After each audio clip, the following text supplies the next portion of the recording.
আমাকে এই সুন্দর পরিবেশটা অনেক ভালো লাগে। আশেপাশে গাছগাছালি, পুকুর, অনেক বড় পুকুর। যখন মাছ ধরে তখন তো আরও ভালো লাগে দেখতে। এই তো সকালবেলা হাঁটতে বেরিয়েছিলাম, তাই সূর্যের আলো দেখতে পেয়েছিলাম। তাই ভাবছিলাম একটু ভিডিও করে নিই। তারপর হাঁটাহাঁটির শেষে একটু নাস্তার আয়োজন করেছিল বাসায়, ভাপা পিঠা। এই যে এই যে আম্মু চালের গুঁড়ো মাখতেছিল ভাপা পিঠা তৈরির জন্য। আচ্ছা, আপনারা কি জানেন লবণ পানি দিয়ে চাউলের গুঁড়াটা মাখলে এভাবে নরম হয়ে থাকে, সুন্দর ভাপা পিঠা একটা তৈরি হয়। এভাবে আলতোভাবে মেখে নিয়ে এখন ঝাঁঝরি দিয়ে চাউলের গুঁড়োটা চেলে নিতে হবে সুন্দর করে, চাউলের গুঁড়া দলা বেঁধে না থাকে। এত সুন্দর করে ঝাঁঝরি দিয়ে আম্মু চাউলের গুঁড়াগুলো দলা হাত দিয়ে ভেঙে দিল। এখন আমার খালামণির হেল্পিং হ্যান্ড এখন সুন্দর করে ভাপা পিঠা তৈরি করছিল। দেখুন, একটা বাটিতে সুন্দর করে আটাগুলো নিয়ে নিল, একদম বাটির আকারে তৈরি করে নিচ্ছে।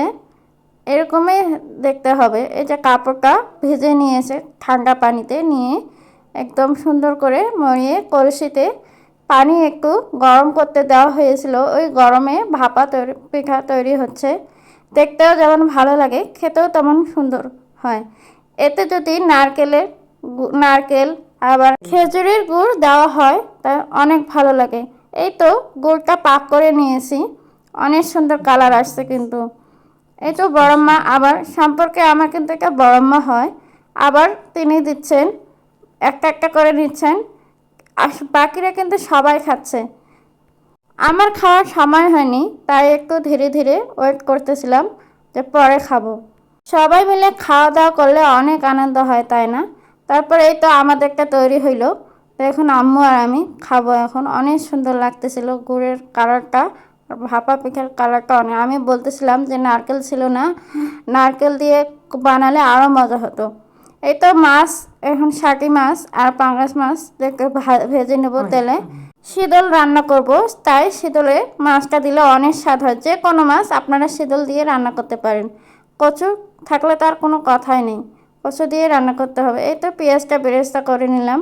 এখন মুরগি মাংসটা রান্না করব। এদিকে আমাদের বাসায় যারা তাড়াহুড়া হচ্ছে, আবার রান্নাও শেষই হচ্ছে না, মনে হচ্ছে যে আরও যে কত রান্না বাকি আছে। আমি বলতেছিলাম যে আর কত রান্না বাকি আছে তোমাদের, বলতেছে না এই রান্নাটা হলেই আমরা রেগে হব। কাঠের চুলায় রান্না করতে কিন্তু বেশ ভালো লাগে। আমার বাসায়ও আমি মাঝে মধ্যে আমার জায়ের চুলাতে আমি রান্না করতাম, খুবই ভালো লাগতো। মাটির চুলায় রান্না অনেক স্বাদ। তো আসসালামু আলাইকুম, সবাই ভালো থাকবেন, সুস্থ থাকবেন।